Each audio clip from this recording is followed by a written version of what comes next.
What's up, Drop Pod listeners? As always, you can listen to the Drop Podcast on Spotify, Apple Podcasts, and Google Pods. We're now on Amazon Music, Audible, and Pandora as well. New episodes drop every Wednesday. You can find all of our content on YouTube at the Drop Golf Podcast and on our socials. That's Instagram and Twitter at the Drop_pod. No matter how you consume us, like, subscribe, rate, review, all that good stuff. Follow and listen along. This episode is brought to you by the Law Office of Mallon and Tranger. Tom Mallon and Randy Tranger are board-certified trial attorneys who share more than 40 years of legal experience. They specialize in personal injury matters, workers' compensation cases, and criminal and municipal offense. As certified trial attorneys, they have recovered millions of dollars on behalf of people injured in accidents and employees injured at work. They have offices conveniently located in Freehold and Point Pleasant. For skilled and personalized legal representation, call Mallon and Tranger at 732-780-0230 or check out their website at tmallonlaw.com. Not only are they good people, they're good golfers too. I feel bad he's got an 18-incher or a 2-footer. This is the Drop Podcast where we talk golfing in the Garden State. I'm Mike Poro, and this is Ryan Kulat. What's up, everyone? Hope everyone had a great week. We got another big episode coming at you. I'm currently on location at Manasquan River Golf Club for the New Jersey Amateur Championship. We're going to talk about what's happening here today. I was bouncing around this morning, walked the course, saw some of our guys, some of our players out there. So we're going to chat about that. And then next week, we're going to give you a wrap-up of what happens in the next 2+ days that we got going on. So we're going to kind of stay along with this. We've talked about this being a quote unquote major for New Jersey, and you can tell that it has that feeling here, which we'll get into. This week's guest is Megha Ganne. Megha gained national fame. She's famous from around our parts here, but she gained national fame in 2021 as she was the leader, tied for the lead. After day one at the 2021 U.S. Women's Open. And she was 2 shots off the lead heading into the weekend, where she finished tied 14th and was low am for the tournament. And why that's a big deal? She just finished her junior year of high school during that week, a few weeks before, whatever it was. She might have been a junior and just took some time off. She just finished her freshman year at Stanford University. She's going to be a huge name in women's golf for years to come. So make sure you stick around, listen to what she has to say, and give that a listen. All right, Mike, let's get into it. So before we get into your day at the State Am right now, let's talk a little bit about the social media side of things, because I do want the audience to know, and if you don't already follow us on Instagram, it's at the Drop_pod. But we recently just hit the 2,000 follower mark. And I noticed some people that may be like, that's not a big deal. It's 2,000 people. Who cares? There's other, handles that have way more. No doubt. There's no doubt. But I think the one thing that I think that you and I have, held firm on is none of the advertising on our end is paid for. It is strictly word of mouth. It's us putting the best type of product out there that we can. And it's all authentic. It's all organic. And that is a number that we got to in less than 6 months from getting 1,000. We hit 1,000 followers, and it's a funny stat here. We hit 1,000 followers on January 9th, okay? Huge deal, big deal for us. So July 8th comes around, and we are hovering right around 1,997. And I'm saying in my head, man, it would be nice to get a few more followers to eclipse that magic number in less than 6 months. And lo and behold, before the day ends, we're over that number. So I do want to thank everybody for following us on Instagram. And if you don't, make sure you head on over there at the Drop_pod, because, it is just another way for us to get content out there, to get information out there, just to have fun with the audience and engage. So take a look at that. And the other thing I do want to point out on the social media side is, we do have some longer videos. And I think the one that is the most recent that people should go take a look at is the curing culotte with the 4D motion that you and Dr. Mike put out there. I thought was really cool. So There are some longer videos on our YouTube channel, which is the Drop Golf Podcast. And again, we're right on the cusp of hitting 500 subscribers. We're at 494. So if you don't follow us there or subscribe there, do us a favor, go click that little button. Again, these things go a long way for us in terms of, popping up on different search engines so other people can see us. But I do think that one video, again, I think it's nearly 20 minutes, and I think you and Dr. Mike and Tom over at Tee to Green do a phenomenal job in something like that. So it just gives us another way to connect with the audience, and not always on what we're doing here with the podcast. Yeah, I that video was really cool. I really had a fun time doing that, and it was really helpful. The longer videos are, as we've talked about, Mike, this is not our full-time job. So they are a little tougher to do. They are sparser, as far as some of those, but we're trying to do them. We are going to have more of them coming out, and I think they're going to be great videos. Something that a platform like YouTube is really the only place that you can watch the whole thing. That's not like an Instagram vehicle or a stories that you can watch. That's really the only spot for those bigger videos. So as Mike said, jump on over there and give those a watch. Yeah, and then the last thing that I have here for a little housekeeping item is our official The Drop Podcast polos have arrived. They are in stock. I got mine the other day, and I can't lie. I know I've said this on repeat. The material, the logo, the color scheme, everything I thought came out really, really well. So, kudos to Chris over at Fluke Apparel Company for putting, a really nice polo together. But I will preface it by saying this. The material is very similar to Grayson, okay, which is a tighter, more athletic fit. So if you are a golfer who prefers a looser, a little more, a little baggier in a sense type shirt, I'd recommend sizing up. I would. And maybe I should have mentioned that a little sooner than I did. But I do think that's one thing that I've noticed with talking to a few people is it may seem a little more on the tighter side. So again, if you haven't and you're debating on purchasing them, I can't lie. Some of the people that I've talked to that have found ones that fit have nothing but great things to say. So again, go check that out. Fluke Apparel Company. Go click on the golf collection. You'll see our polo in there. They're in stock. There's no more pre-ordering. So I thank everybody who did pre-order because, that was a mission of ours to prove that we could push some merchandise out there, and we clearly did. So again, I can't emphasize it enough. Go check that out. You'll be truly impressed with what is over there.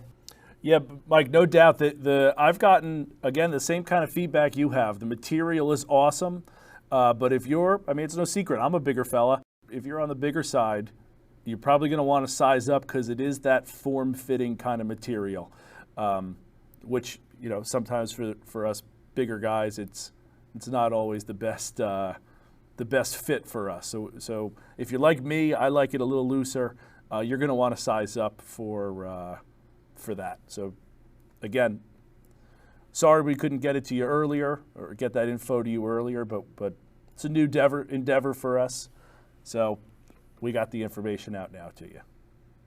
All right, Mike, let's get into my day here at the State Am at Manasquan River. I know you are jealous that I'm here, but let me tell you, being here, I'm jealous you get to be here as often as you do. Yeah, listen, I think you're getting a full treat right now. And I mean, you're getting to walk the grounds. I know you said some of those hills are torturous. Daunting. And I said, you think 10 is bad, go take a walk on the front. And you kindly passed that up. So I'm glad you're sticking to the pretty views they have over there. Yeah, no, it's I was out on the course a little bit. I kind of walked. When I got here, I parked my car. I grabbed like where players are signing in. I grabbed a tee sheet and a course map, and the hole that's kind of right there on the parking lot is 8. And so I kind of walked over to there. not knowing who was who, but just kind of wanting to see the golf course. Because again, I've never seen that side of the golf course. So I get to 8, and there's people teeing off. So I kind of wait, kind of back in the trees there. Obviously, where I walked in is clearly like a cart path, not a cart path, but like where carts will go. Because it was very clearly like matted down where like an unofficial cart path for maintenance or whatever to get out onto that side of the course. And who's teeing off? Jerry Wall, Troy Vannucci. and it was awesome. Like I said, I kind of laid back there. I'm here and I don't want to be a distraction to anybody. I don't know, at pro tournaments, nobody wants to talk to anybody inside or outside the ropes anyway, but there's no ropes here. So like, it's kind of like a little like touch and feel. Like, am I allowed to walk here? Or I kind of feel like if this was a pro tournament, I wouldn't be allowed in this area. But like, I could be standing on the tee box while somebody's teeing off, and as long as the players don't have a problem, it doesn't seem like it's an issue. Again, not that I'm going to do that. But I think that's one thing you do. You do have free reign at these events. Yeah. I think the understanding is like, you know what you're doing. You're going to be respectful of the players. You're going to be respectful of the course and the field. And as long as you're not getting in the way, there are no set, quote, rules. Right. So, and that's the thing. Like, I don't want to make anybody nervous or like look over and be like, oh, like any of our guys or just like anyone excited to see me or anything like that. And these guys don't usually play in front of crowds. So like, even if they don't know who I am and it's just a group passing through, I don't want to make those people nervous either. So it's a little bit touchy there. But anyway, I'm in the tree line. The 2 hit their drives. I kind of take a step out, and Troy has an enormous smile and comes walking right over to me, says hello. He's in the middle of his round. He teed off on 1. He's on hole 8. Like he's grinding through. But he got a quick hello. It was really nice to get that. Jerry was kind of, Jerry walked past and just head down. I wasn't really sure if Jerry just didn't recognize me from like being in, like I don't have anything that says drop podcast. He's only seen me on Zoom. So, I don't know if it was that. Jerry and I caught up after his round and he was like, oh my God, yeah, I saw you out there. And like, again, partly I'm not trying to distract him. He's in the zone. I want to let him do his thing. And then we caught up afterwards for a little while, so that was really cool. But man, I'll tell you. So walked up 8 with them, a blind, really like a blind second shot to like where that pin was today.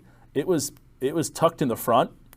So if you didn't go up and honestly, like it's just a little bit more work. But if you didn't walk up to the green to see where it was, you might not have realized how much room you had behind or what you wanted to do with it. So that was really cool. And then 9, they are far back there. I mean, they're in the woods from where that green is. It was really something cool to see, and seeing where a couple of the guys hit. Like Jerry pulled his drive left a little bit. He got kind of caught up in the rough. Not really a tree in his way, but kind of didn't get a roll out at all. And Troy hit the speed slot because you could build $1 million condos between where Troy's drive was on 9 and where Jerry's was on 9. And then the golf course did what it does. I mean, Jerry's able to get it into the bottleneck of that green there, and 2 putts it for par. Troy puts it over the back. Like it doesn't hold the green. It kind of trickles off. He chips on, and then 2 putts. So again, like you look at the drives and you're like, someone's in significantly better shape than the other, and it ends up flipping. The guy you think is going to get bogey gets par. The guy you think you're going to get par. So that was really cool to see. And then behind them was in the group behind them was Corey Brigham, and I got to walk with Corey. And again, I'm trying to stay back, and I've never met Corey. We had a great conversation with him early on and met him on Zoom here. But it's not like we've met officially, like in person. So I'm hanging at the green on 9 now. Troy and Jerry tee off on 10, so I'm kind of right in between there. And Corey's getting like lining up his putt, looks over at me, and he's now seen me a few times because while they were coming up to the green on 8, I was standing there, so he kind of had a view of me a couple times, and then he's like lining up his putt, and he looks up and gives me a wave. So like some people, again, like I don't want to distract them, but like he's lining up a putt and it's just like, yo, dude, what's up? And it's just like he's playing a casual round of golf, which was really pretty funny. And then teed off with him. I didn't tee off with him. I was up there while he teed off, and then we walked up the 10th fairway, which, as I told you, is a daunting walk. And I didn't realize I needed to stretch before I got out here. And then I had dropped them off, and I kind of went over downs while they finished 10, teed off on 11. I got some pictures, and it was really a nice walk backwards. Heading back toward the water, you got quite a view there. Then it kind of dropped them off on 11 onto their second shots, and then walked over the putting green and kind of saw some of our other guys. It was really a nice thing to see some of our guys. Got to see Jack, Pat, and Will work out on the driving range, which was really cool, and then go over the putting green. Saw some other, I can't tell you how many guys I saw. It was just, as you said, you come to these events and I can see now when you qualified, you come to these and you're like, who's the odd man out? Because it's a real boys club. These guys know each other from playing in college, playing all these events. I mean, there was more daps and bro hugs than I've seen, ever. I mean, these guys know each other because they're in it. So when someone like you, as you've said before, makes the cut, qualifies, and gets in, you're looking at these guys like, wow, these guys can play. And I finally understand what you talk about now. And I get that feeling that you get because you're like, these guys belong here because they all know each other. They all do, and you're the guy that's left out. So it was yeah. I got that. I say it's a great little fraternity in a sense of these guys. They compete against each other, but they're also there to root each other on. I mean, they play in state events as a New Jersey team, and they travel and they play and they're competitive.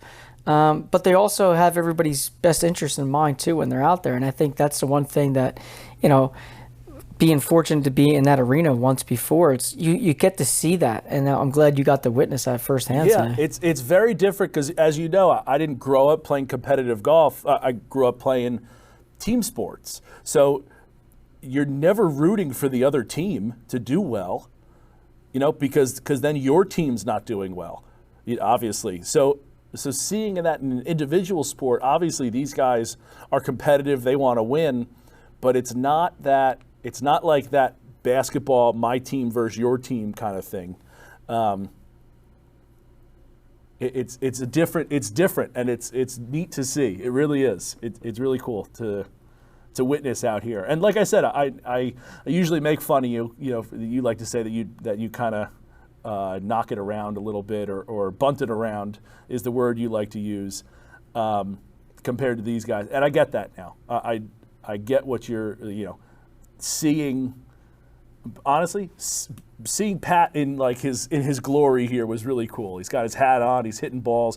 Jack has a wedge out, and he is just throwing ropes out to the first fairway and bringing them back in on the driving range, just like having fun on the driving range, just getting loose. It was just cool to see. It really was. It was. But like I said, I get you now. I get your point in it. I still don't think you bunted around, but I get what you're meaning. Well, listen, comparatively speaking, we talk about this a lot. Right. Like, in terms of these guys, I bunted around. Yes. In terms of when I go out and play with you or other friends that aren't the competitive nature that these guys are, then yes, it's a different animal. But, that's where they always say, comparison is the thief of all joy. So it's like trying to compare yourself or myself to what they do is, at the end of the day, truly an unfair thing. Right. I guess my biggest takeaway from to that point is they're so repeatable. Like it's such a repeatable thing for them. They, the swing is always the same, and even when it's not, like it's so. I don't know how I want to word it. Like watching. I'll give you this example. Like watching Jack on the range. He hits a couple, and then he hits a couple straight ones, and then he hits a couple that are gonna draw, and then he hits a couple fades. And then he changes clubs. Then he hits a couple stingers, right? Then he's working on like really turning it over, and he's working like just watching them work the ball is the repeatability of it, that they could do it over and over and over again, and like that's something that like I've hit a straight drive, I've hit it on the screws, right? I've tried to turn it.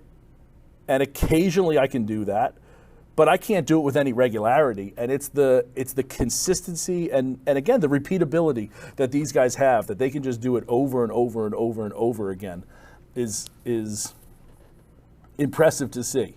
It really is. You said last time that would you say 15? Did you include 15, 16, 17, 18? The last four. So I didn't get out there yet. When we're done recording, I am going to go. I think there's going to be some guys on that side that I want to go see. But I did walk 18. I didn't get to the tee box, but I was kind of in the middle there. I walked one with Jack, Pat, and Will. And Pat made from my angle, I couldn't see how long it was. Looked like maybe a 25-foot putt for his birdie. Jack two-putted for an easy tap-in par. Unfortunately, Will three-putted for bogey. But none of them went driver. None of them went driver on two. And the consensus I'm getting is that it's not until hole 7 that you need driver. That's a fact. I mean, listen, if you asked me where I thought would have been the first time someone hit driver, it was 7. You know, because a lot of the front 9 is really target golf. Yeah. It's all about placing your ball in the right spot. There's no need to hit driver on 2, and there's no need to hit driver on 4. 7 would be the first time you actually pull it out of the bag because it is a little more open and it's, fire away. Yeah. But yeah, that doesn't. I guess as a guy that's played that course very often, it doesn't surprise me that 7 was the first time they let the big dog eat. That's and I don't know about that group, but that was just one of the people I talked to. They were, they couldn't hit driver on the driving range, and then don't take it out for the first couple. So the first time you're hitting driver in really days is on 7, and it kind of got unless in a you little start trouble. on 10. If you start on 10, you're hitting driver. Those guys would hit it on 10. They'd hit it on 11. Yeah. And then they probably hit it on 13, maybe 12. But like if you start the back 9, yeah, you're ripping. You're ripping driver, yeah. So again, if you're starting on 1 and you haven't hit driver, like that's I can see that if it's the first time you have that driver swing. But man, Mike, let me tell you, this place is special. It's special here. It really is. It's beautiful. The course is playing hard. The rough is thick with 5 or 6 C's. It is really, really thick. And this morning, we got all that rain last night. It was very wet. So the rough was thick and wet and not really ideal for golf. Might be ideal for a Friday night, but not for a Monday morning golf round. And I think the numbers were higher than I thought they'd be. If you get in trouble, I think what it was super penalizing today. At least this morning was. If you got into the rough, it was a stroke, maybe more, in some points. Like that rough between 9 and 10. When I stepped, I couldn't see my shoe. And it's not like it's combed in a direction. It's like kind of gnarly. There was someone was looking for their ball when I was walking with Corey on 10. He ended up finding it, but he was on the clock. The marshal put him on the clock to find it. Again, it's really it's really beautiful, and it's the greens seem to be running true. It's hard, it's fast, it's good. It's good here. Yeah, listen, I think to your point, like when you look at the scores, and obviously, we're recording Monday afternoon, so by the time people listen to this on Wednesday, if you listen to it even on Thursday, you'll know who have already won. But like, the scores are not that low, and I had that gut feeling a little bit that like, hey, listen, the greens are the defense of the golf course, and if the greens can play some tricks, and you see that early on, like not many scores are finished under par. Like, yes, there's a few, but there's way more that are above par. So I think that just shows how hard the golf course is. Listen, it's going to be a very, very interesting 72 holes. Yeah, no doubt. Mike, as you're talking, I pulled up the Golf Genius. They got the live scoring, and I do think that the numbers are going to be lower this afternoon than they were in the morning wave, because I think the course is going to dry out a little bit, and I think that'll help the rough. I think it'll make it easier out of the rough. But then you have to also play devil's advocate with that side of it, because the harder it gets, the firmer the greens, the firmer the fairways. So there is a little catch-22. 100% there is. But I also think these guys are so good that they'll get, like, they get a putt on line, it's not moving off the line. They know where they're putting it. So if it's rolling true, they'll be able to knock some putts. And Brian Hart right now is 4 under through 7, and currently in the lead. So let's talk about Stamberger's back 9. I do think that they'll go lower. Yeah, Michael Stamberger was an animal on the back. An absolute animal. 5 straight. Listen, he comes off shooting 39 in the front. He bogeys 4 of his first 5 holes. His name was at the bottom of the leaderboard when I checked. Yep. Then all of a sudden, you send me a text that Stammy's hot, so I go look and birdie 10, birdie 11, birdie 12, birdie 13, birdie 14, 5 in a row, and then finished with a birdie on 18 for 6 under 30 on the back 9. His birdie stupid. His birdie on 18 also was almost an eagle. He almost holed it out from his fairway shot. And it's funny because I texted him and said, "Nice back 9," and he says, "Could have been lower." I mean, it was really, I had one of those angles where I don't know how far, but it rolled right past the hole from my angle looking at it. I had a side angle. He was hitting the golf ball well. And I'm trying to think, he parred 9, and that was a tap in. He barely missed his birdie putt. He had a tap in par. That was just inches away. If you think about his round, he's 4 over through 5 holes, and then he plays 7 under the last 5 holes, 13 holes, 13 holes, yeah, 13 holes. He goes 7 under. Yeah, it's good golfing, and I think that goes to my point of what I said last week to you about course knowledge and having an understanding about where to hit it, how to miss it. Where's a good spot to be 20 feet rather than pin seeking? Like, the guys that have that familiarity with the golf course, I think at the end of the day, it just helps. And no offense, I mean, a guy like Mike Stamberger, who's been a winner multiple times in NJSGA events, like, the guy knows what he's doing. He knows what he's doing. And he rocks the old Stu Hagestad long putter. Yeah, I saw that. All County Exteriors is a third-generation premier exterior home remodeling company celebrating over 40 years in business.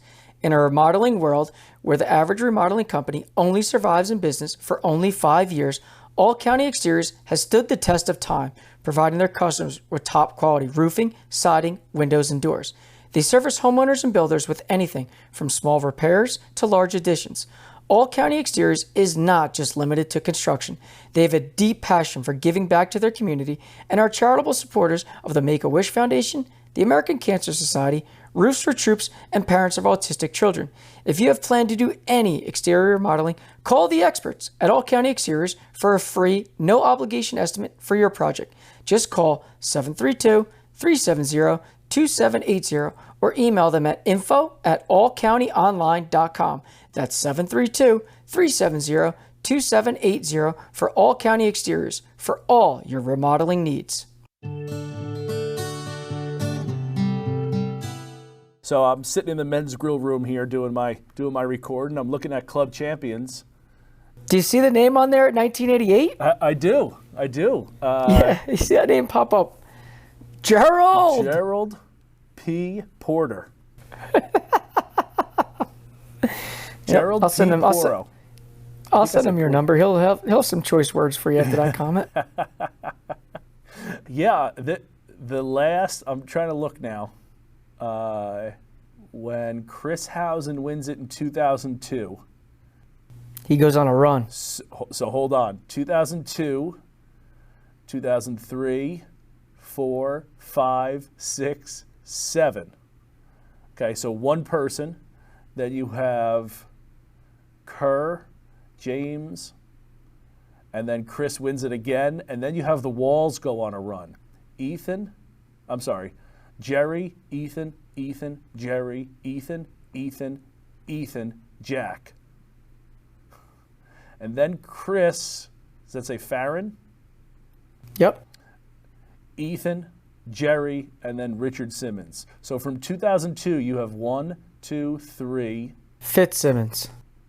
Richard Fitzsimmons. It's a little far away. It's a little tough for me to see. So from 2002, you have the Housens. You have Chris Housen, a Wall, and there's 1, 2, 3, 4 other people from 2000. So you have 6 people, 6 families, we'll call it, have won it in 21 years. That's impressive. 20 years. So we'll see who gets it this year. So yeah, pretty cool that I know that we had Mr. Housen on. And I know Chris helped set that up, but this is I didn't realize that Chris went on such a tear there for a while. Mike, last thing that I took away from today, I counted after I started noticing, I counted 7 people that went left hand low while putting. A couple of them were our guys. Pat goes left hand low, Will goes left hand low, Troy goes left hand low, Corey goes left hand low. I don't know if that's all their putts, but the ones I saw them putting. So I thought that was interesting. Are you trying to say that your game's going to start to correlate to what their game is? I'm just saying. I go left-hand low as well, and I think I'm in good company with those names. So well, now we need to get your name on the company that their names are.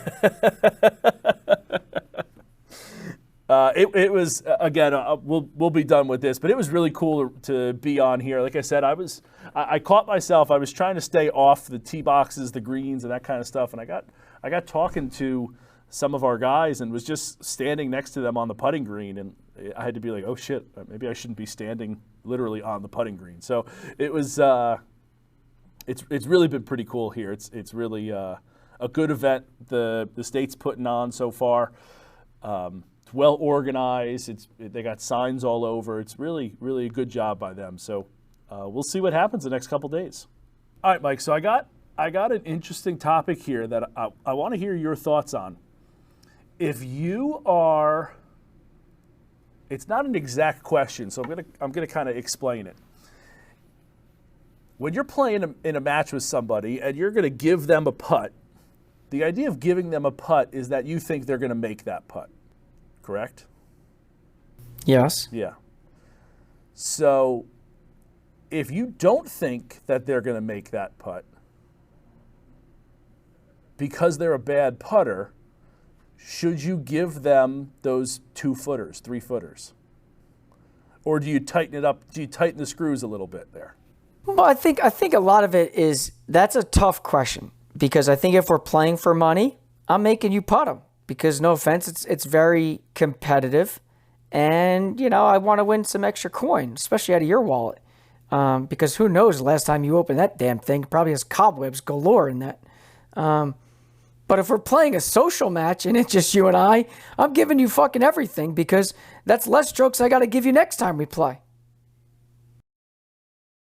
All right, so I'd counter to that then. That's not where I thought you were going. But I'd counter to that saying that I should have the right to not take the putt if I want to be able to miss it on my own. You don't have the right to do that. But then once a putt's conceded, it's good. Then it's good. Then you shouldn't be giving it's good. me 5 There's footers. It's good. If I say you have a 30-footer and we're playing match play, and I say that's good, check it up. By the rules of golf, the putt has been conceded. It's counted as a made. That's made putt. We're getting off topic now. That's something we got to come back to because if you're gonna do that in like a friendly match so that my handicap gets better, so then in another time you could do it, that is diabolical. And you might be playing 4D chess with the handicap system there, and not just checkers. Yeah, listen, that's a little. It's like AP. So it's AP handicapping. Where I was getting at was, if you're someone who is giving a stroke, right? You and I are playing, and I have a 2-footer that you would normally give me, right? Because that's a putt that I'm going to make 9 times out of 10 maybe. But if you're giving someone a stroke, should you give it to them? Should the person putting be expecting it to be given to them? What are your thoughts on that? And where I come from is someone who was giving a stroke forced someone who was getting a stroke to putt out. The putt was a foot and a half maybe, and they missed the putt. And he felt bad. The person who made him putt it or is giving the stroke felt bad that that he had to force them to, but he's like, this is why I'm giving putts. This is why I'm giving you strokes, because I don't think. So he felt bad. The other person was a little, not angry, but after he explained it was like, I get it, but and so I'm wondering where you fall on this. Should there be some kind of expectation? And if you're giving a stroke on a hole, the next one I would give, but not to tie the hole. Like if I'm going to win the hole, sure, you can have it, but isn't that why we have the strokes? Yeah, listen, I think if anybody takes offense to a competitor or a playing partner not giving them a putt, shame on you. Shame on you. It's golf. The goal in golf is to put the damn ball in the hole as many strokes. I don't care if the ball's nestled on the lip or if it's 3-footer in a match. The reality is I'm putting the ball to make the putt. And if someone takes offense to that, what are we trying to do here? Like, don't take offense to it. Just make the damn thing and shove it in my face. And when you miss it, don't feel bad that I made you putt it. Make it next time. And I think that's kind of like the thought process. Like, I do understand that people feel guilty. Like, I don't know if I want to make him. I feel bad. He's got an 18-incher or a 2-footer. Like, he's probably going to make it. But no offense. Do you know how many times they missed that putt? A lot. Right. That's why their handicap's at 18. Right. Yeah. Right. So putt the thing in the hole. Yeah. And then when you make it, I can say sorry. But when you miss it, I'm smiling with my back turned to you. Yeah. Yeah, I think it's just like because I don't very often give that many strokes to people because of where my handicap sits, and when I would be giving strokes, it's not like it's anything official because people that I play with that I'm better than don't hold a handicap, so it's not like we can keep things even there. So like if someone's a plus and playing someone who's a 15, they're giving them 16, 17, 18 strokes, whatever it is. So that's where their advantage is like that you have to make that. I totally get their side of it. If I'm the person who's forced to putt it, I get that I would be angry when I missed the putt, and I said when, but I'm angry at myself. I'm not necessarily angry at the person. I'm angry at myself for not being a better putter. I might push that anger off on somebody else. But ultimately, I think it's you're angry that you're not a good putter and that you missed a 1.5-foot putt. That's why you're angry. You're not necessarily angry at the person for not giving it to you. But you know deep down that if the roles were reversed, you would also not do the same thing and force them to putt it as well. Yeah, I think that's completely selfish and unfair if you expect someone else to give you a putt that you would question giving somebody else. For sure. There's no two ways to cut it. I would agree with you. It's 3 feet. It's 3 feet. Make the putt. Yeah. Look at the tournament you're at today. Is anybody giving those 2 3-footers? Nope. No. And no offense, I'm sure they're missing 1 or 2. Yeah. And I think that's because maybe in some other rounds they're giving it to them. Yeah. And I think that that's something that we've talked about here where, like, if you're playing where if your handicap's going to get lower if you're constantly giving 3, 4, 5-footers. And over the course of a round, even the best players are missing 4 or 5-footers. So giving those to the average golfer, your handicap's going to be lower than it should be because of that reason. It should be higher because you're going to miss. I remember I did the math. I missed 7 putts that were conceded to me in one round. That's an average, I should say, of 7 putts that were given to me. That your handicap's going up exponentially in that time. Let me rephrase that.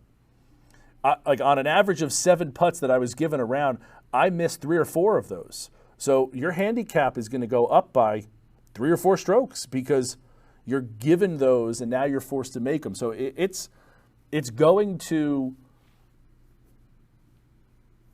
if you're constantly giving them, it's not going to work out in your favor.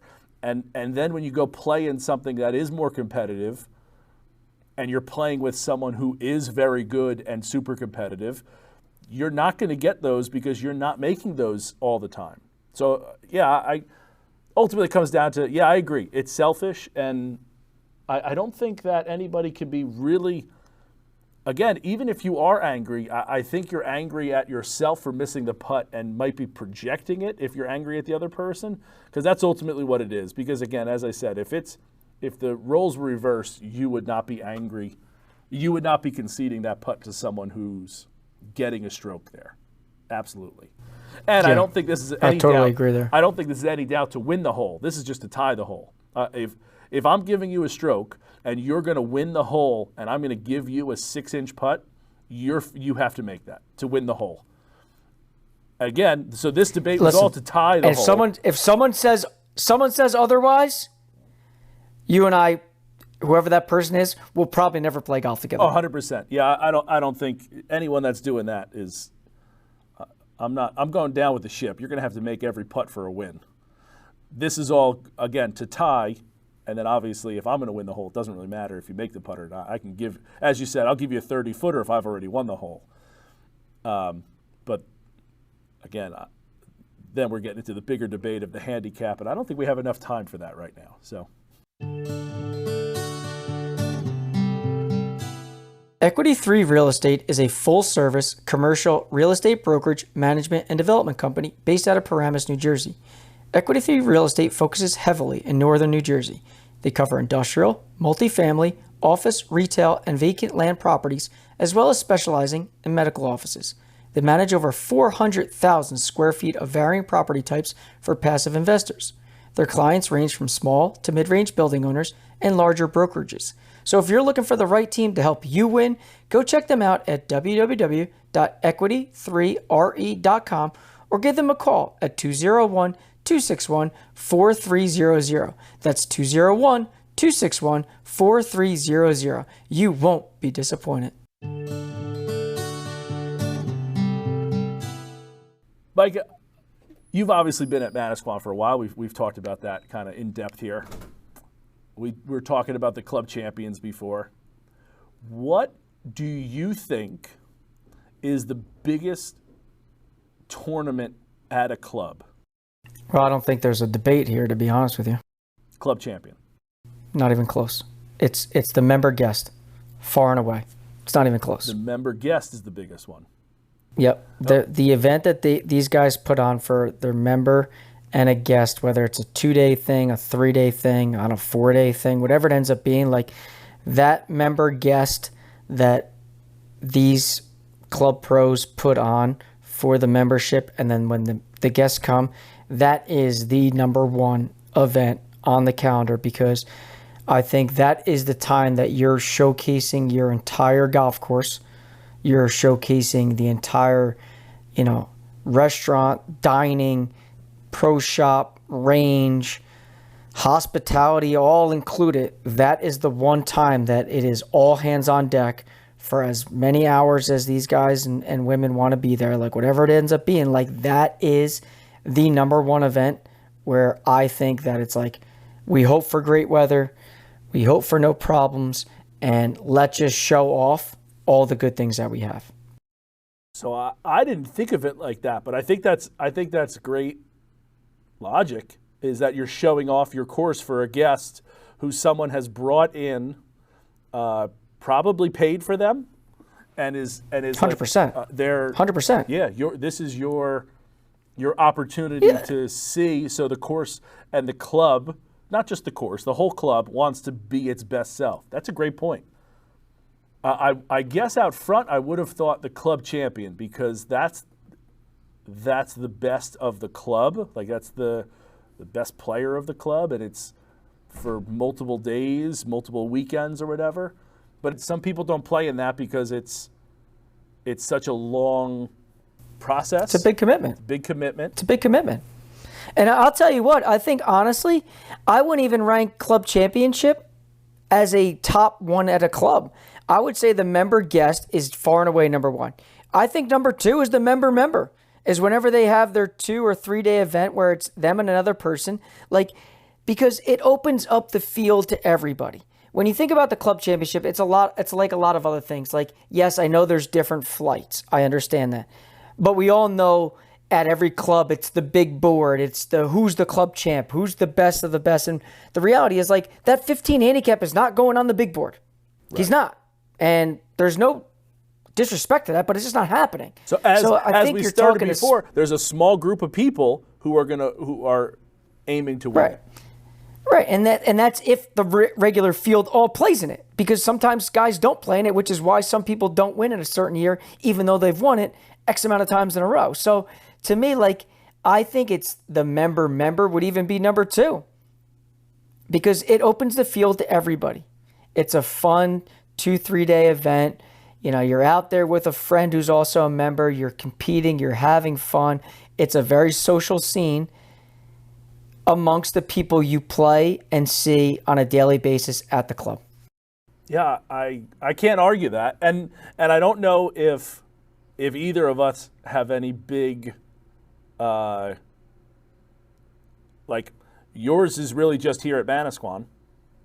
You don't have any knowledge of any other courses. I don't really know of any, but I'd be curious as to what other people think at their clubs. What does Pat think at Hamilton? What does now I'm blanking on who we've had on and where they're members. Where does Will think at Rockaway? Where does Jack think at, or is Jack at Rockaway? Jack at Rockaway, and Will at Arcola. Like, where do those clubs, like, maybe it's different there at those clubs, or maybe there's even some, like, inter-club tournament that they have that's bigger than, that, like, they hold more prestigious than any of the others, Like, I don't know. Just an interesting question. It kind of came up. I don't know. I think your logic is very sound for the member guest. It's always a big one. It's always multiple days, and for the reason, like you said, you're showing off your club. Yeah, I think listen, that's a big one. You're inviting a guest who may be out of town. He may be coming to stay with you or at a local hotel.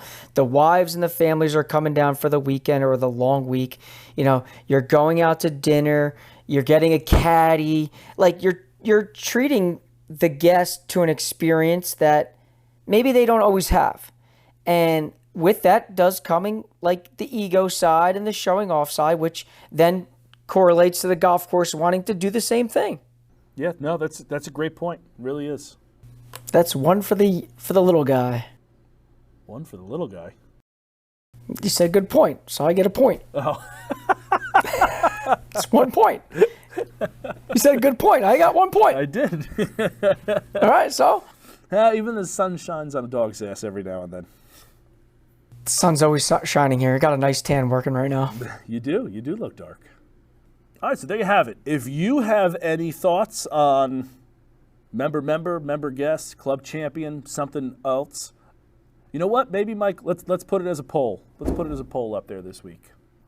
I think that's a good poll to put up there. But that'll be something interesting to put up. Let us know. And honestly, you want to DM us? Let us know your reasons. That's again, I didn't think of your point. I thought for sure club champion as I had this thought in my mind. But now I'm sold. It's member guests, in my opinion. I'm right there with you. But again, interested to see what other people are. But that's going to be all for us today. We're going to send you now to our interview with Megha Ganne. Again, just finished her freshman year at Stanford. Huge name in women's golf. She's going to be a long-standing fixture in women's golf for a long time to come. So make sure you give it a listen and enjoy. Cheers. Celebrating its 10-year anniversary, Matera's Italian Market brings all your senses alive as you walk in the door. Imported retail products, cheeses and cold cuts, freshly baked bread, and the creamiest fresh mozzarella. All can be ordered on the Matera's On Park app in Apple and Google stores. Above the market, a private space called The Loft can be reserved for intimate family parties all the way to corporate events. So give them a follow on Instagram at Matera's Italian Market. Stop by and say ciao. Matera's. You'll walk in a stranger, leave as family. So today's guest is a hometown hero here. I think a lot of people in the Monmouth County, Ocean County area know her very well.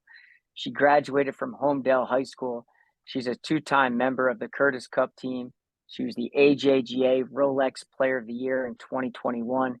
She was the low amateur at the United States Women's Open in 2021, where she finished tied for 14th. She currently is enrolled at Stanford University. Today's guest is Megha Ganne. Megha, thank you so much for giving us some of your time today. Oh, of course. Thank you for having me. Yeah, thanks for jumping on, Megha. Megha, I think for a lot of people, that year of 2021 is something I think that stands out a lot, in terms of that U.S. Open and seeing that smile of yours, just roam around the golf course, knowing that it was just like effortless, careless, and you're really just a kid out there having fun. But before you even dive deep into that part of it, why don't you tell a little bit about your background, how you got involved with the game of golf? Because I know, even having two little girls myself, trying to get them involved with golf and making them understand it's not something that's boring. It is fun. Mm-hmm. It is. How old are they? 11 and 8. Okay. That's and right around where I started. Yeah, the way I get them out there, and listen, it's not anything, I'm sure, like what you do, okay? But it was, if I can get them on the golf cart and riding around, driving the golf cart, getting ice cream after, that's a win for me. Yeah, but absolutely. I think why don't you give us a little bit about your background and how you got started? Yeah, I mean, kind of the same way. I have a sister too, Serena, and my dad brought me and her to Galloping Hills, I think was the first place we went. And I mean, I think it's pretty hard to get engaged. That's 7, 8 years old, which is when I started. So I think it was just the cart rides and the snack bar and stuff like that. And I don't think I really fell in love with the sport just because it's pretty complex to understand in the mind of a 7-year-old until a lot later. I think I just liked tournament play because I met so many friends and I was always competitive. But I think I really fell in love with golf when I was older, probably 13, 14 years old. That's interesting because I wanted to know when that clicked for you, because I know Mike's been doing that with his daughters, and I know that we've had other people. We had Ami on a few weeks ago, and she talked about getting involved in and her start in golf as well, and that when it clicks, at what age to get its hooks in you on like, this is golf and I enjoy this. This is what I want to do. This is my passion. This is what A, I'm good at naturally, but B, I like working at it as well, and I can do something with it. So what was it about 13, 14 that kind of got you, golf got its hooks in you, so to speak? Yeah, I mean, I think it had hooks in me pretty early. I think like I just like how social it was, and I mean, it's like for me it was really social because I just did a bunch of summer camps and girls golf, and my coach used to run like a first tee chapter, so like I was just constantly around kids, and I think I really liked that part of it. And then competition was really fun, like US kids 9 holes with my dad on the bag every weekend. Like they used to have the fall, summer, spring tours, so it was something like just racking up medals. I think there was only like 5 or 6 girls playing, and they gave medals to the top 5. So I felt like I was always, I was always bringing hardware home. So I think that was really like what hooked me. I don't think like the grind and like what golf really is like to me now didn't hit in until I was a little more mature. But once it did, I loved every part of that too. Just working at making yourself better, and yeah, it's addicting. Yeah, I mean, I think that's the hardest part, is finding that thing to click so that you stay addicted, more or less, in a positive way. I know that Mm-hmm. that word can be spun a different way, but obviously, real quickly before you even started to talk about, but like your high school career was kind of derailed a little bit by COVID and not being able to play as much, but that obviously didn't stop you from playing summer tournaments and being competitive, and then eventually getting on a national scene. Like, what was that like, going through COVID to, wrapping up your high school career with really not even having a high school girls golf season for you? Yeah, I mean, I don't think that I think it like I don't think there was any downsides to golfing in high school with COVID, just because like I was like online school, so and the golf courses didn't shut down for too long. And like I had all of this time that I had never had to practice. And I felt like I was homeschooled for like 2 years, without being homeschooled actually. So I think it was an advantage. Like I think it was like a great stretch of time, and I found like so much more time to play 18 holes, like multiple times a week. And yeah, just like I put in so many hours over those years, like 2020, 2021. And I think like the results of that started showing later on in those summer events. Yeah, and I think that helps when you're when you're starting to mature at a younger age and start to understand managing your time. Like, you clearly, are exhibiting that by explaining, like, yeah, I got my schoolwork done, but then I also was able to crop out a lot of time to work on the sport that I love to play, which obviously leads you to where you are today. Mm-hmm. I remember, so I don't know. Yeah, I'll share it. So I worked at Colts Neck Golf Club, and obviously you were there. I didn't know that. Oh, you didn't know? That'll make this story even better. That will, certainly. So I worked there with Jeff for probably going back to like 2017, and then through. Okay. That's probably right where I started there. So I remember, I remember you being really little, like maybe even 8th grade or maybe younger, yeah. And your dad taking you out there as like, I'm trying to clean up the carts, and your dad wants to jump on a cart and go out to 3 and just like drop 15 balls at 100 yards and let you hit them in, and you always had that like, it always seemed like you enjoyed it. It wasn't like, a father trying to drag his daughter to do this and be good at this. But then watching you grow up from in COVID and playing against, like, coming and hitting balls at the range and putting in the putting green and playing in those matches against the boys that were your age. I know Ethan Lee was one of them, and I can't remember some of the other boys' names, but like, you not backing down, like, we're playing the tips. I just remember having a conversation. I wasn't having the conversation. You were having the conversation. I overheard it, and you saying like, I'm not playing up. We're playing for the tip. It was just like how you said it was just so, yeah, I'm playing from back there, and we're all playing from back there. It was just like there's the competitor in you from years and years ago. It was a very cool thing. But, I did not know you worked there. That's funny. Yeah. Yeah, it was funny. So actually, when we were at Liberty National, we got to we ran into your dad. And I just gave him a hello and a wave, and he gave me a look, and he's like, I know that guy, but I don't know from where. And then as we followed you like through the hole, I caught him again. I said, hey, how are you? And I said I worked there. He's like, that's right. I knew I recognized you. And we were having a conversation down 18. But I didn't actually know what you guys fully looked like, but I saw you on the hole, and I was like, that's got to be them. Yeah, I mean, listen, that was like a spur of the moment thing for us. We had tried to get up there and see if we were fortunate to get in front of Michelle Wee, and then like you were up there. It was like, God, this ended up being like, it all like happened so quickly. It was like, man. So once we literally, Ryan said, like, once we finished the interview, it was like, let's go see where Megha is and see if we can watch a few of her holes. And it was like, it was perfect timing because you were coming down 17. You were probably teeing off on 17 right as we were finishing the interview. So I was like, oh, Megha's got to be right around like 16, 17. If we walk down 18 and just kind of work our way back, we can like, let's watch a hole. Like we got time to watch. So it was really cool to do that. Now that's actually funny because I want to kind of transition into that Liberty National. How the US Open for you must have been, I would got to think is on your Mount Rushmore of things you've done already. But how cool was it playing at Liberty National, especially after the Golf Week article comes out that you used to sneak on there? You take a picture with the security guard and that kicked you off a whole bunch of times. And like, what is that? Does that rival it? Or like, what was that experience like? Is that must have been really special for you? Yeah, it was.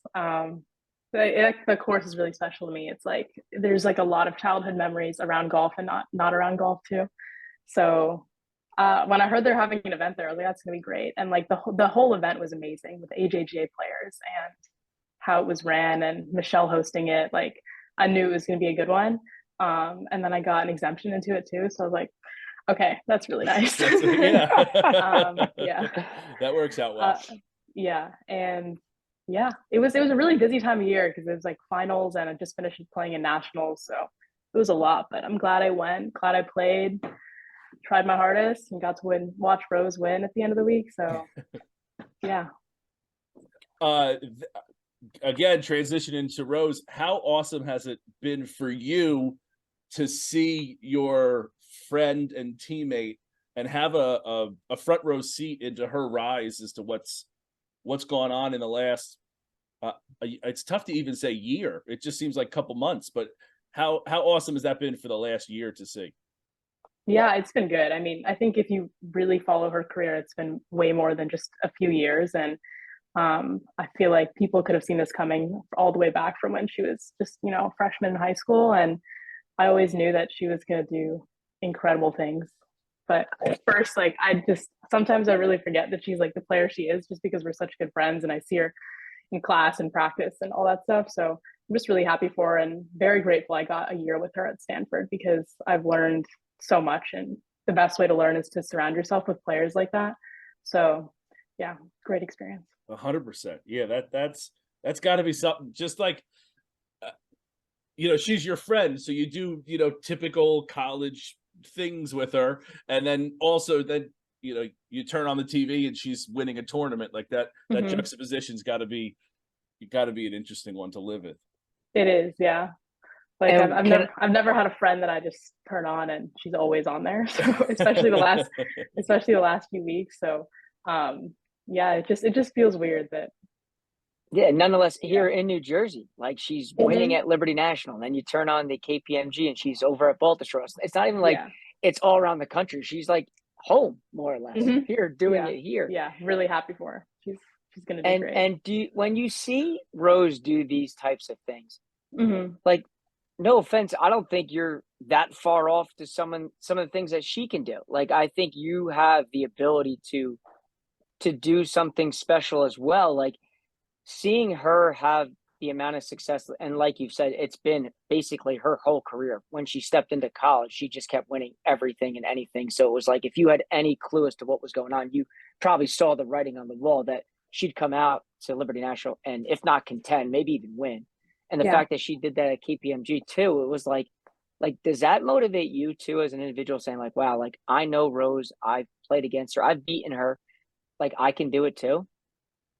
Yeah, absolutely. Like, I think like that's what's been so cool about being on the Stanford team is like every player feels like you learn so much from every player and like whatever facet of career path they go into, like they're achieving greatness. And to know that you're in the right place doing the right things and living literally like identical lives to these people, it seems very a lot more attainable than you would think. And like, you know, those dreams start turning into goals. So it's just a really good environment to be in. And yeah, she's obviously been a really big role model for all of us. And um, hopefully, like me and a lot of my teammates will be out there contending with her in the future. Yeah, I think you're on that path as well. Is that the And plan? I Is hope that the so. plan? That is the plan, yes, Good. for now. But you know, plans can change. But that is the plan Yeah. for now. No, I get it, but I just didn't know if like if those aspirations for you are like that's my goal is to get on the LPGA tour and play. Yeah, absolutely. I mean, I think I've put so much time into the sport that it would be nice to see, at least for a little bit, what's past that on the professional level. So that's definitely something that's in the books one day. when has that when did that become more of a, you said the word attainable just a minute ago, and I like that you used that word because it has to be, because again, you're going up against Rose every day in practice and in tournaments, and you know, if you're neck and neck with her or you're beating her in practice, it's like, oh, I can do this too. And then she goes on to do what she's doing. You're like, that, why can't I do that? Again, attainable, I think, is it. When did it become, you know, a little girl dreaming about playing professional golf to like, this is the goal, and I'm on track to do this, barring something, you know, something to make it turn left? Honestly, I think I've always thought it was attainable. Even when it like there was nothing really, there was no like bricks layered to make it seem like that was going to happen. I think I knew like when I put my mind to something, it's very possible. And yeah, I mean, I think my biggest goal was always getting into Stanford, and that's literally since I was 11 years old. You could ask my coach that. I think I told her that when I was 11, and she was like, "Okay." And then, and then yeah, I ended up going. So I mean, like all of this has definitely never been. It never has seemed too far fetched, and it really can't. If you are working to do it one day, it can't seem like something that's impossible because it's not. And you know, you just got to stay focused.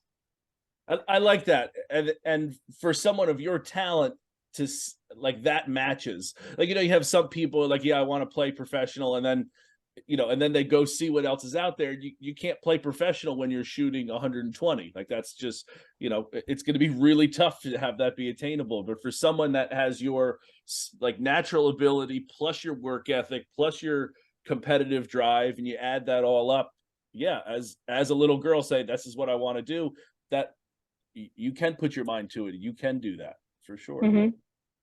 And then what, obviously you knew at such a young age that Stanford was your spot, right? Like, I'm assuming that like, I guess I'm not even assuming, like, what is the draw for someone here in New Jersey that all of a sudden you see Stanford at 11 and you're like, you know what, Dad, I'm going there. And Dad's like, yeah, or your coach is like, yeah, okay. Like, what's the draw at 11 that you know that you're ending up at Stanford? I mean, I just Besides it being a great school, like Right, I know it's aside a from great it being school. Stanford, yeah. I know it's Stanford. I know not to it's hate West on New Coast. Jersey, but Yeah, I no, did not it's like the not at weather. Yeah, No, listen, it's I totally think get all the pros, but like at yeah. 11, for you to be so confident, hey, listen, this is where I'm going. Mm-hmm. What was it? I think so. I mean, the school itself, I always really had like I always was like, even when I was like little, I was like, oh, like what's Harvard, Yale, and like I didn't know what anything would entail to like get into a place like that. But Stanford, obviously, it's like you know what that means, apart from the golf stuff. But then when I started playing in tournaments, like I think what really did it was looking at the recruits that Stanford had, and it would always be, and in the current players too. Like I remember Alban Valenzuela and Andrea Lee, and then Rose and Rachel, and all these players that were older than me, and like going there was like they were like the amount of respect they had from everyone just for the type of person they are, the player they are, the way they carried themselves was just, you could tell there was a difference when someone said that they were going to Stanford. And like it was just the reputation that these players carried, and like you could tell what Coach Walker was trying to achieve when she was recruiting these players. And I was like, I really want to be part of that. And that was really obvious even when I was really young. And even the way they treated me, I was a really young player, and it's easy to be like, just ignore someone when you're playing in a practice round with them. But anytime I saw them at breakfast or on the range or anything like that, they would always take the time to be really kind and anything you would want someone to be that you look up to. So I recognized that, and I was like, that's really, really where I want to be. So, and I'm happy it clicked. Yeah, that's a very mature take, because honestly, some kids, boys or girls, would look at that and say, listen, these girls or these guys are way too good. I'm going to go somewhere where I can be the top dog and not feel pressure at anything. But, you being okay to stepping into an arena like that with those types of names and then being accepted, like, definitely validated your 11-year-old thought about going to Stanford. That's for certain. Yeah. And I'd say my dad and Katie, my golf coach, also saw that for me when I was little. So it was like a group goal, I'd say.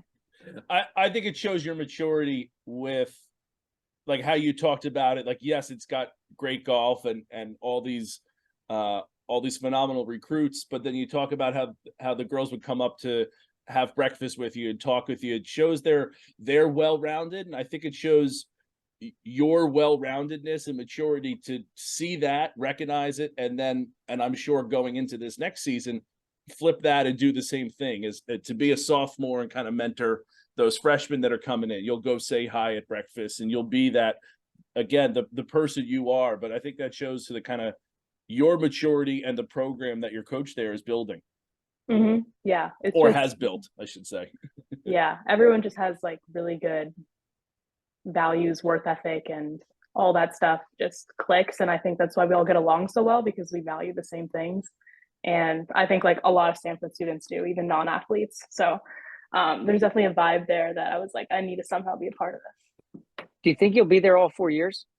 Definitely. I'd be there for longer if I could. Yeah. Megha, I'd like to move on to your game a little bit, and I want to do a little self-scouting here. I know when we texted a little back and forth that you weren't terribly thrilled with your showing at Liberty National. So what kind of state of your what's the strongest part of your game right now, and what are you working on right now to kind of get to bring up the lower parts of it?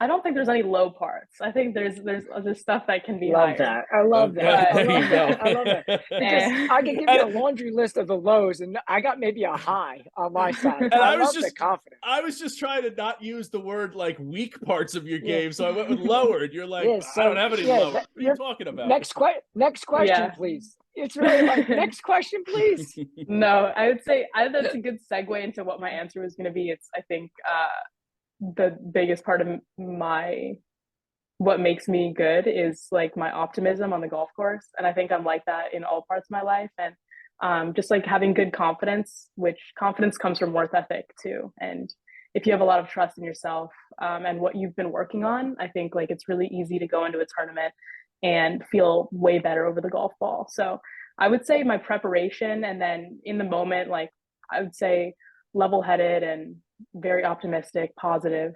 And that goes a long ways, because if you have that and you're not playing well, like you can usually salvage a much better round than, most people can.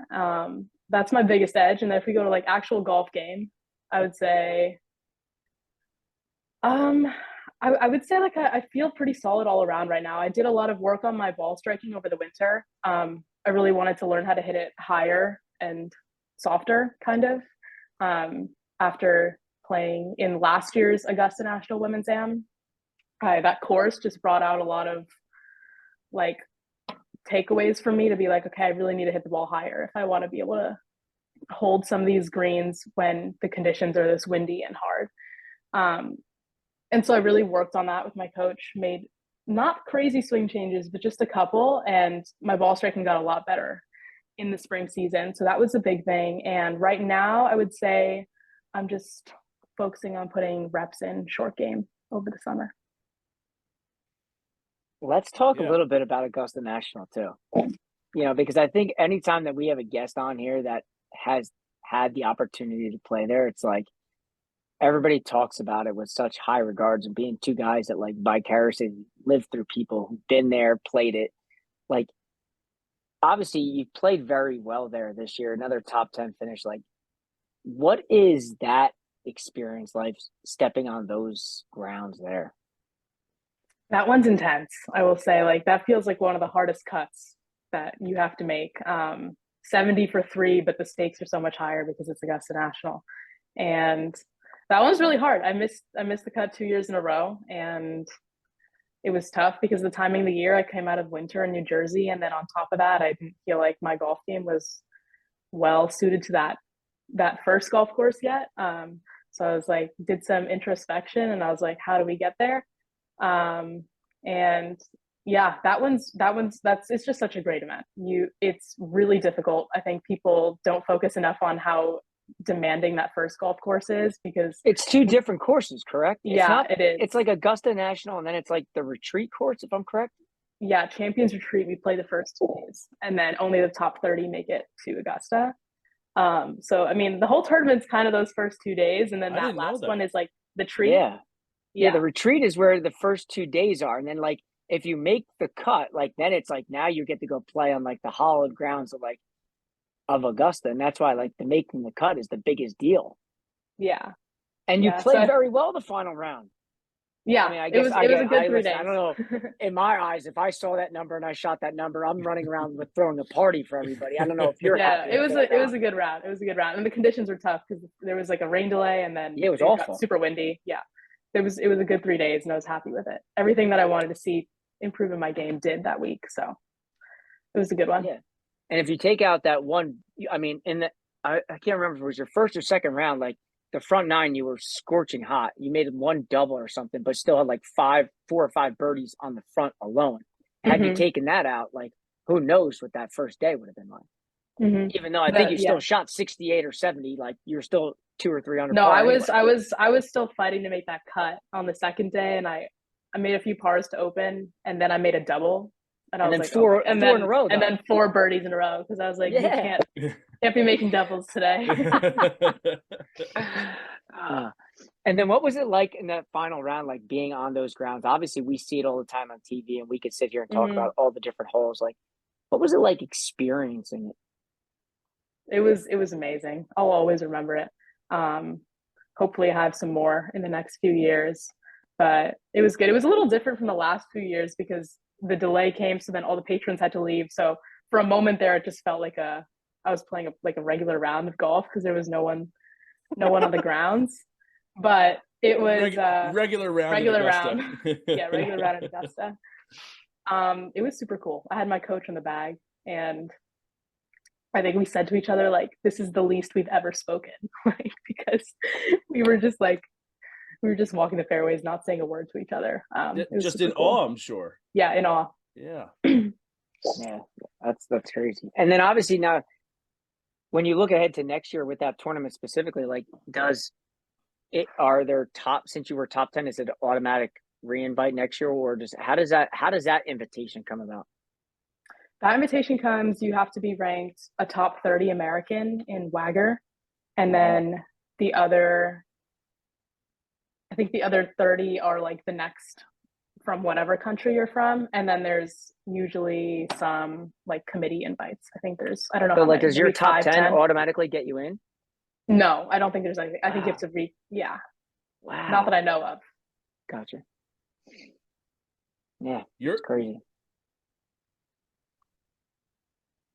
I was looking at something different. I have actually the WAGR up as I was doing research to like put our questions together. I kept the WAGR up, and I was looking at something where you finished T21st, but I see that you're 76 in WAGR right now. Okay. Yeah. Does that mean there. something to you? I was just going to say, is that Mike, that's crazy, because that's exactly where I was going. As I say, you were 76. Is that something that you care about, don't care about? Do you hate that I just asked that? Like, what's the feeling there? Is like No, of course I don't hate. I just don't really I've never really cared. I'm kind of just like, tell me if I'm ever number 1, but that's about it.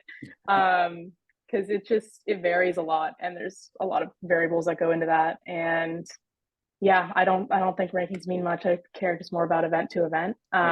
It obviously matters when you want to make things like the Curtis Cup and stuff like that. So, or, qualify for these types of events. But as long as you're within those lines, which I've been lucky enough to be, I don't really check the rankings. I think that goes to your, you talked about like being optimistic on the golf course. I think that's just your whole attitude. Like, I would gather that you're just like, okay, I'm 76. If I'm playing well, that number's going to go up, and it's going to do whatever it's going to do. Like, those pins will fall where they may, as long as you're doing what you need to be doing. And I think that's such a great attitude. Like, some people would get caught up in like that number, and then it only makes the pressure of certain things multiply exponentially when you think about, okay, I got to hit this putt to finish in the top 10. And if I finish in the top 10, then I get X amount of Wagger points, and then I can get invited back next year. And then if I finish top, like you no, I'm not that'll smart enough to know how those calculations work. So I'm not doing that in my head.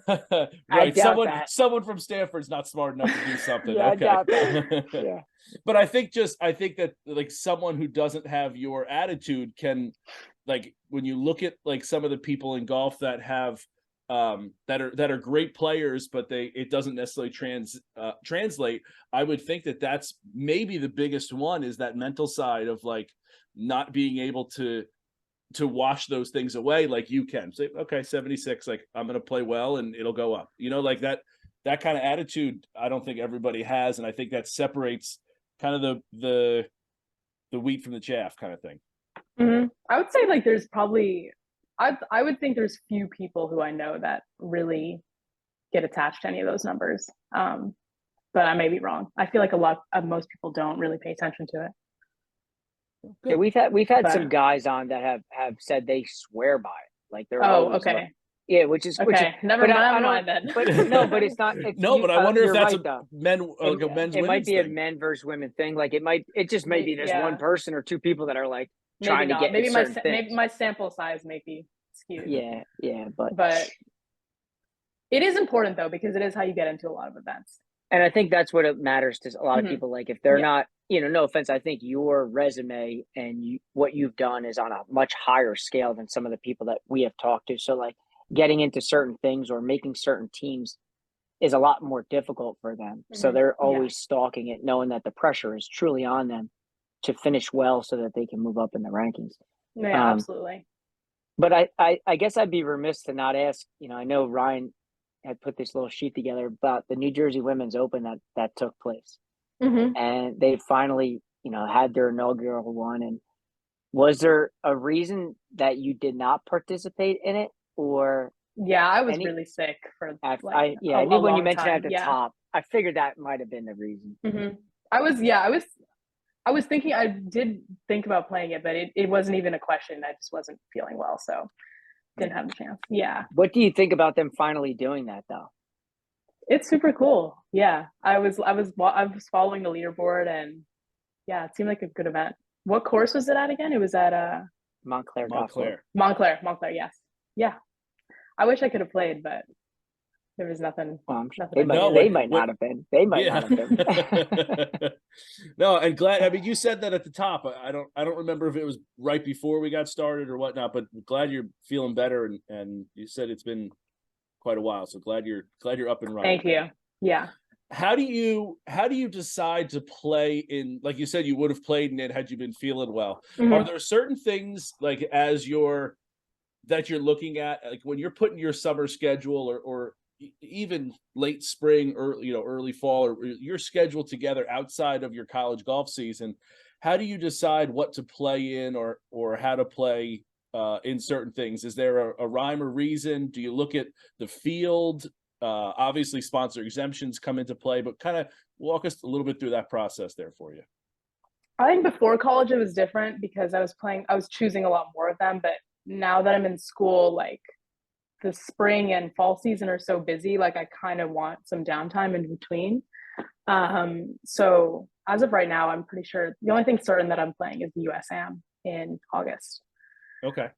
So I try to keep it to just a few ones that I want to play, and and then exemptions come into play too, and usually never really turn those down. So and then yeah, I did US Open qualifying, but didn't, I was again really, really sick. So I did not qualify there. Was close though. I was going to ask you that question. Yeah. Like, because obviously I was looking at it, and I know that when we talked to Michelle, she had mentioned that, she was looking ahead because obviously Pebble Beach, iconic venues mattered to her. Like, you did try to qualify and just, you did not. Is that what ended up happening? Because I honestly, Yeah, it was probably really it was like a week after the Mizuho, and yeah, I just had a high fever, but I played through it. I was 2 under, and I think 6 under made it.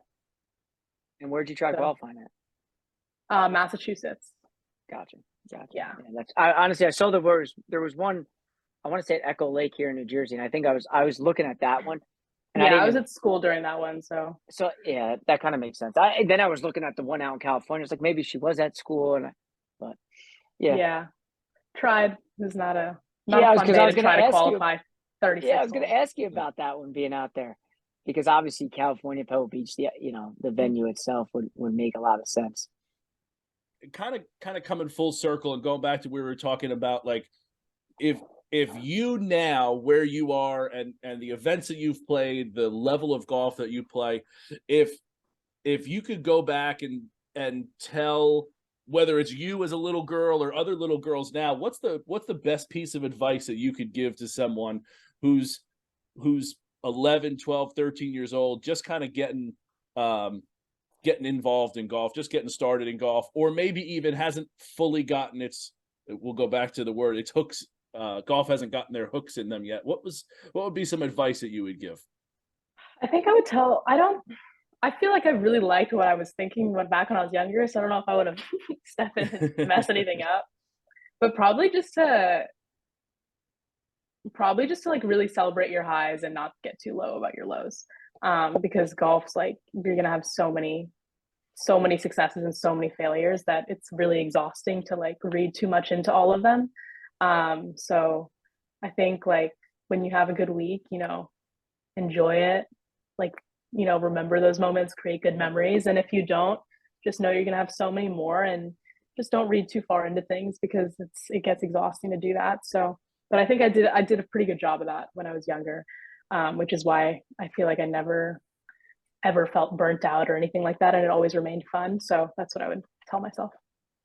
That's terrific advice, because golf is full, like, every shot there's a high and a low, so so you could go most of the time low for us. I was gonna say there's a lot of lows. You could have 90 lows in a round, in theory. So that's great advice. That really is. And I also think too is like, for someone like you, that I think, when I talk to a lot of like, different people that play high school golf, like when your name comes up, whether it's boys or girls, like you're someone that they can resonate with, that you're kind of like a local kid that has gone on to big things, and kind of seeing that, like, your joy when you're out there playing, like you're somewhat like of a role model to them, that like, hey, listen, look, I can do it. I can be having fun while I'm out there on the golf course. I think that means a lot to a lot of kids, not to make it look like it's still a cool thing to do, because I think especially for some of the females, like they look at it like golf has maybe a bad rap. It's not fun. It's not cool. But then when they see you out there having fun, enjoying it, socializing, it's like, all right, well, maybe I can do this. Yeah. Enjoying it's always been a big part to me. And I try to like definitely wear my emotions on my sleeve, and when I'm happy, people know it. And I try to like always embody that, because like it's just a good message to send, like whether you want to do golf or whatever it is, like whatever you choose to do should be making you that happy, and you should be enjoying it. So yeah, I just yeah, it's good. Listen, it's a great thing to have. I wish I could be like that and be more happy on the golf course and not feel like I have to go shoot something unbelievable every single time, because that I need that, right. I need some of that positivity and that optimism and that smile, because we know that I'm not like that all the time. Next time, that's my goal, is your caddy next time we play, Mike. I think that is great advice, though, Megha. Like, enjoy it. You wouldn't work hard at something you don't love, and if you're working hard at it, you clearly love it. So enjoy it. Enjoy Yeah. when you're successful. Enjoy even just the opportunity to be playing it. I think that is Yeah, really absolutely. nice.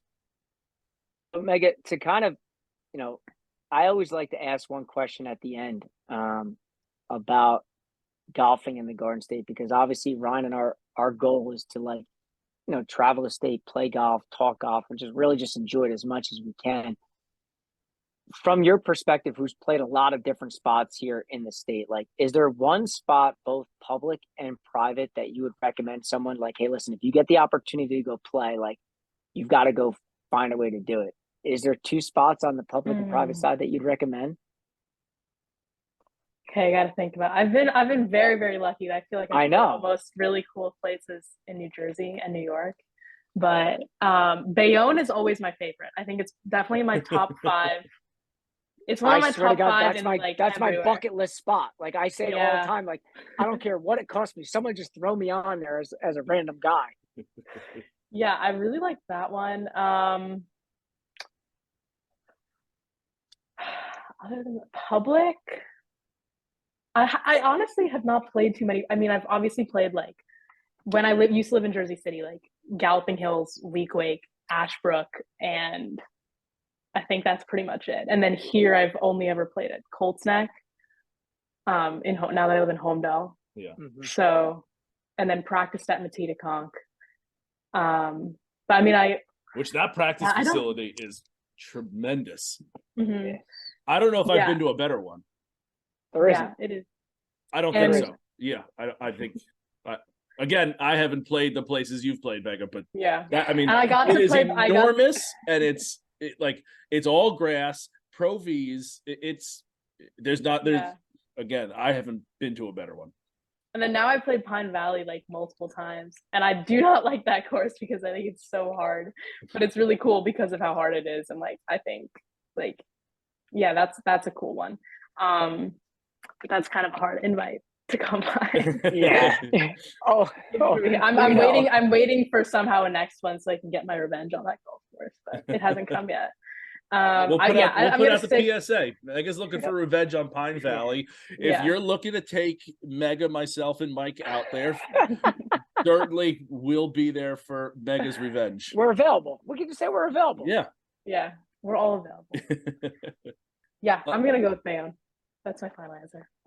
Okay, that's Mike's. Mike has said on, I don't know, 75 occasions in this podcast that he's wanted to play there. Megha, I think golfers are kind of superstitious by nature, and I said superstitious, and like, no, those are our habits, and like whatever word you want to use is up to you. But what kind of habits do you have on the golf course, like getting ready for competition, whether it's certain amount of tees, and you clearly have them because I see that smile coming through now. Like, what is that? I don't have that many. What are some that you do have that you could share with us? I feel like I'm mostly pretty much go with the flow. I always need some tees in my hair. Like, I'll get riled up if I don't have a tee in my hair when I need one. I gotta go find one. That really bothers me. So I make sure they're in there. Okay. Is there a certain number that you're popping in there? No, just make sure there's something in there. Okay. And then I really like my Stanford ball marker, and like if I lose that, that's gonna get me agitated. Okay. My golf coach has one, and that she makes me put a lucky rock in my golf bag, but that's not me. That's like her, and I just do it to make her happy.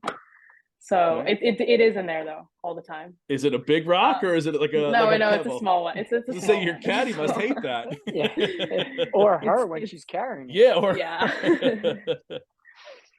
Mike, I think you've been looking for some of these. I think we get some tees in your hair. If they fit, I mean, gosh, I'll just steal some of the positivity. So, and I like to wear, if I really need like good luck, I'll wear all white when I'm playing. Okay. You're like, hey, I'm really feeling it today, or I need a good one. I'm going to go all white. Yeah. Okay. Yeah. So that's a good one. That's one that like. But I like it. She's basic. She's simple. Yeah. Like that. I'm just grab as many tees, throw them in the pocket, and we're going. No, I think Mike's more of a head case than I am, but I am always 2 tees. Right. Do you guys have any weird ones? I don't think they're necessarily weird, but like in my right pocket, I have two tees, ball mark, like my poker chip ball mark, and my divot tool, which has the flat on it. And in my left is a second ball, just in case I got a Pez dispenser it. And I think I have them in separate pockets because this is gonna be the craziest shit I've ever said, because I think it balances me out. The ball on one side and the team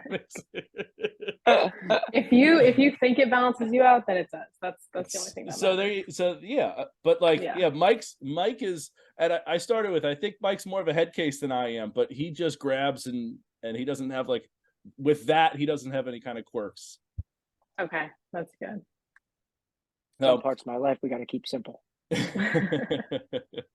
Megha, the last question we like to ask is we're a New Jersey podcast, and we're talking golf, but there is a great debate in New Jersey about a particular kind of breakfast meat and what that breakfast meat is called.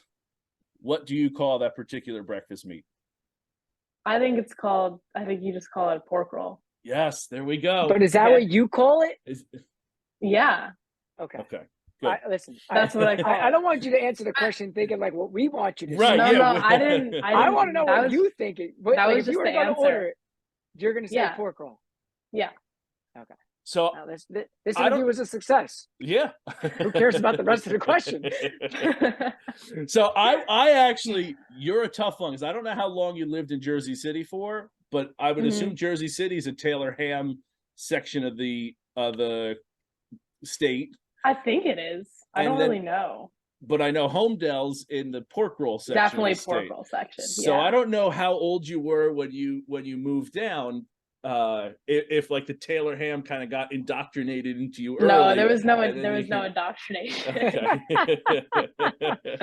I didn't know where she was going either with it. I was kind of curious, and I was hopeful she didn't answer the question with what we wanted her to say. Right.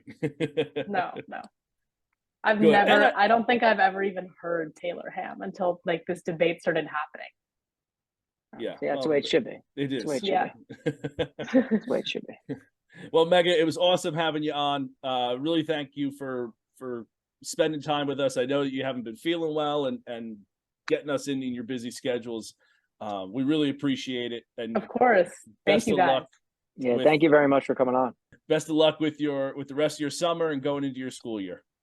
Thank you so much. It was great talking to you guys. Have a good summer too. Yep. See ya. See ya. Bye. Bye.